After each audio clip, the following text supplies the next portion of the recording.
चाकण म्हाळुंगे परिसरामध्ये अवैध गॅस रिफिलिंगचा व्यवसाय तेजीत, महिलांनी उघड केला काळा बाजार. एकंदरीत तुम्ही येत असताना कशा प्रकारे गॅसची रिफिलिंग होत होती आणि काय घटना घडली आहे आणि कुठून ह्या सिलेंडरच्या टाक्या ज्या आहेत तुम्ही त्या पोलिसांच्या स्वाधीन केलेल्या आहेत, काय घटना होती एकंदरीत? आम्ही येत होतो चाकणला.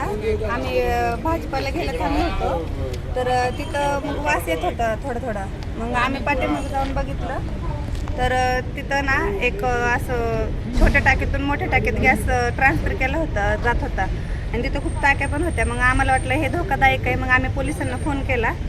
मग पोलिस आली आणि त्यांनी सांगितलं की बराच वेळ गेला आमचा तिथं. पोलिस आली आणि त्यांनी सांगितलं की टाक्या वगैरे घेऊन पोलीस स्टेशनला जातो म्हणून. शटर बंद होतं ना, सेटर अर्ध होतं आणि जे सेटर होतं त्या ठिकाणी छोटी रूम आहे, त्या रूम मध्ये ना सिंगल रूम मध्ये हे सगळा काळा बाजार त्यांचा चालू होता. आजूबाजूला हो. पूर्ण आणि आजूबाजूला पूर्ण छोटे फॅमिली आहेत, राहणारी लोक आहेत, दुकानं सगळे आहेत. आहेत तिथे. आतापर्यंत तुम्ही 7 वाजल्यापासून ही कारवाईच्या संदर्भामध्ये पोलिसांकडे तक्रार नोंद करतो. पोलिसांनी आतापर्यंत तुम्हाला काही सहकार्य केलं आणि कशा पद्धतीचं या ठिकाणी या कारवाईला पोलीस समोर जातात?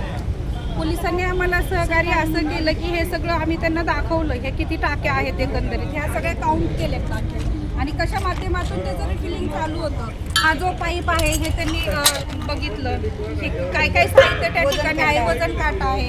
आजूबाजूला लोक येत होते, 10 ते 12 लोक त्या ठिकाणी ऑलरेडी आले होते की आम्हाला ह्या टाक्यांमधल्या ह्या टाक्यांमध्ये सिलेंडर त्यांना पाहिजे होता. आम्ही तेही त्यांना निदर्शनास आणून दिलं. त्याच्यानंतर त्यांनी जो हे करणारा व्यक्ती होता त्याच्या संदर्भात त्यांचं बातचीत झाली की हे का करतो वगैरे असं.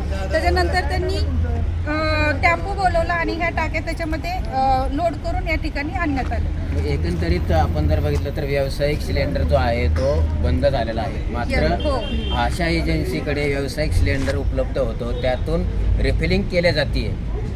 ही गंभीर गोष्ट आहे. आज जर समजा खूप जास्त गंभीर गोष्ट आज जर आहे. समजा तुम्ही याकडे लक्ष केलं नसतं तर शेजारी राहत्या वस्तीमध्ये हे रिफिलिंग केलं जात होतं. आज मोठा अपघात होऊ शकत होता. हो. तर याचा जिम्मेदार कोणाला ठरवलं, काय सांगायला एकंदरीत? सर्वसामान्याला पण त्रास आहे ना याचा. आणि सगळ्यात महत्वाचं आहे ना, तिथं असं गॅसचं काही दुकान वगैरे नव्हतं. तिथं गॅसचा लिगली बोर्ड नाही, काय नाही.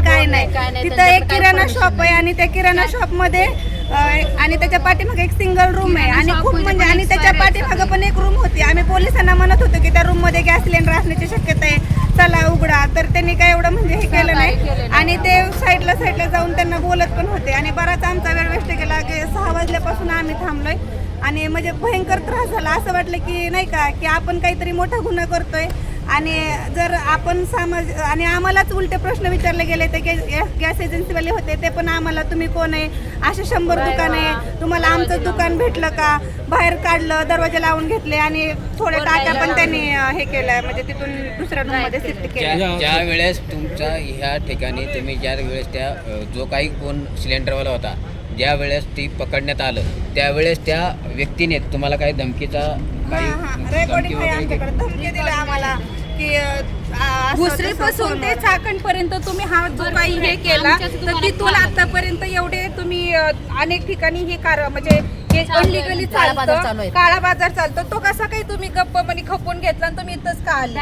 मग तुम्ही डायरेक्टली इथंच का आले? इथून मागच्या मग ते लोक तुम्हाला तिथून काही पैसे चालू आहेत का? असा समोरचा व्यक्ती आम्हाला फोनवरती बोलत होता. पोलीस येण्याच्या आधी, पोलीस नव्हते तेव्हा. बरं, ज्या टायमाला तुम्ही पोलिसांना सांगितलं की बाबा अशा प्रकारचं जे काही सिलेंडर आहे ते सिलेंडर बंद खोलीत आहे, ते असण्याची शक्यता आहे, तर त्या टायमाला पोलिसांनी तुम्हाला टाळाटाळ करण्याचा प्रयत्न केला का? या ठिकाणी आम्ही ओरडल्यावरच मग हे केले आणि साईडला जाऊन बोलत पण होते. कोणाला बोलत होते? काय साईडला साईडला त्या व्यक्तीशी बोलत होते, त्या संबंधित व्यक्तीशी जे रिफिलिंग करतात त्यांच्या. कसा फोन केला? 112 आम्ही 112 फोन केला होता.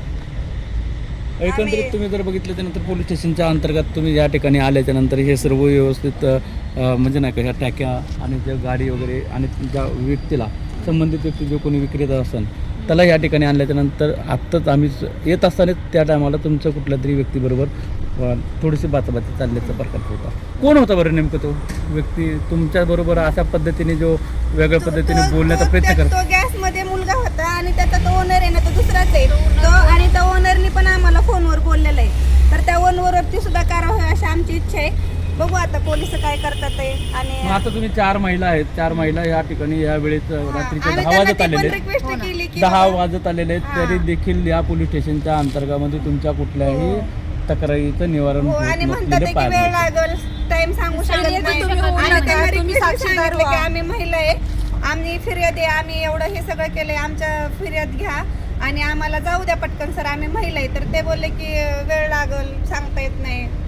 टाइम लागला, थांबावं या लागेल घटनेच्या असं संदर्भात वरिष्ठ पोलीस निरीक्षक इथं काय तुमची भेट घेतली का किंवा तुम्ही अजून त्यांच्या नाही भेटण्याचा भेट- प्रयत्न अजून केला नाही का? भेट- काही भेट नाही झाली. नाही आले येतील. कॉलवरती काय बोलणं वगैरे झालं नाही. नाही? नाही नाही मग किती वेळ तुम्हाला असं इथं थांबणार आहे तुम्ही? आता आम्ही 2 पिंपरी तास चिंचवडचे झाले. आणि हे आम्ही चाकण 6 महाळुंगे वाजल्यापासून MIDC हे चं परिसर. चालू आहे सगळं प्रोसेस वगैरे. आम्ही आता 6 10 वाजता वाजले. कॉल केला होता. कॉल केल्यानंतर पण ते त्यांना लोकेशन अर्धा सापडत नव्हतं. तास. आम्ही स्वतः पर्सनली त्यांना नंबर घेऊन सर पण व्हॉट्सअप आम्हाला आहे ना सगळ्यात जास्त आनंद या गोष्टीचा होतो की तिथं वस्ती आहे, ते लोकवस्तीमध्ये जर एखाद्या वेळेस त्याचा स्फोट झाला तर जीवितहानी होण्याची आणि त्यांनी खूप जेव्हा मोठी ते काढलं ना शक्यता ते होती. ह्याचं, ते ती गॅस- होऊ नये गॅस पण याचा आम्हाला झालेला सगळ्यात आहे. जास्त आनंद होतो की आम्ही हे जे काही केलंय ते एकदम चांगलं काम केलेलं आहे. ही अनेकांचे प्राण यामधून वाचलेले आहे. जे काही अनलिगली हे काही काम होतंय तिथेही कुठेतरी याला रोख बसलेला आहे. शहरात एवढा आणि- गॅस सिलेंडरचा तुटवडा असताना देखील एवढा मोठ्या एवढा प्रमाणात मोठा काळ्या होतो. बाजारात चौदा सिलेंडर जिल्हा पाहायला जास्त मिळतं. होते. अजून एक दुसरी रूम होती, त्याच्यात पण सिलेंडर होते. म्हणजे तर आम्हाला ती कोणी room त्यांनी support open नाही नाही करत करू होतं. दिली आम्हाला. ती पोलिसात open त्या नाही मदतीने तुम्ही रूम ओपन करण्यात का सांगितलं नाही, पोलिसांना? पण- सांगितलं पण ते म्हणले बाद नाही झाले, एवढे पण नाही झाले म्हणले. कोण म्हणलं छोटे असं? पण ते पोलीस- साहेब म्हणले पोलीस. कोणतं आणि साहेब एक तर हे सिलेंडर आम्ही लोड करताना जे काही या हे संदर्भात तुम्ही काय व्यक्ती आहे, त्या व्यक्तींनी भरलेले सिलेंडर घेऊन दुसऱ्या रिक्षामध्ये ते सप्लाय करून निघून चालले होते. हा. तेव्हा देखील पोलिसांचं आम्ही काम अडवायचा होतं की ते प्रयत्न केला. अडवण्याचा आम्ही प्रयत्न ladies ला केला. अडवायचा प्रयत्न केला. त्याचे पण आमच्याकडे फुटेज आहेत. करू आम्ही. म्हणजे आम्ही त्याचे व्हिडिओ काढले हा. की रिक्षामध्ये भरलेले सिलेंडर सगळे तुम्ही का video घेऊन आहेत जाऊ आमच्याकडं. देता? ते रिक्षामधले पण आहेत, ते तिकडे 3 साईडला सिलेंडर दाखवलेले भरलेले ते- सगळे व्हिडिओ आहेत आमच्याकडं. मला अत्यंत दुःख ह्याच गोष्टीचं होतंय की आम्ही प्रामाणिकपणे हे काम करत असताना सुद्धा आम्हाला एवढं शिट्टी साहेबांना ऑनलाईन केलं. आम्ही या संदर्भात ऑनलाईन तक्रार CP सरांना करणार आहे. एक आमच्याकडून व्हॉट्सअपच्या माध्यमातून आणि ईमेलच्या माध्यमातून आम्ही वरती लिगली तक्रार करणार आहे. इथे घेऊन न घेऊ CP ऑफिसला आम्ही जाणार. थँक्यू. माझा इंडिया न्यूज महाळुंगे चाकण पुणे.